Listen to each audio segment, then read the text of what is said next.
चारवटा म्याप उस्तै छन् र यसबाट नै थाहा हुन्छ कि बालेन वेभ रासुपा क्रेज कसरी आयो। सोशल मिडियाले गर्दा मात्रै रासुपाले जित्यो, बालेनको क्रेज आयो। यो त अलिकति सिम्पल एक्सप्लेनेसन भयो। तपाईले टिएनसीबाट अलिकति डिप रिसर्च त एक्सपेक्ट गर्नुहुन्छ।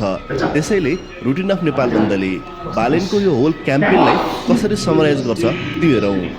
Zero social media post about election, कतै पनि भोट नमागेको, 5वटा इभेन्टमा 27 मिनेटको भाषण र 50वटा भन्दा धेरै जिल्ला ट्राभल गरेको।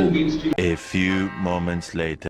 र हामीले बालेन कुन कुन डेटमा कुन जिल्ला पुगेका थिए भनेर एक्ज्याक्टली ट्रेस गर्यौं। फागुन 21 गतेको चुनाव हुन 45 दिन अगाडि माघ पैसा छ।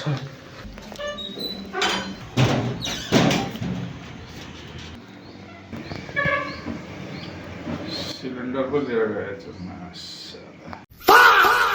哎呦我的妈！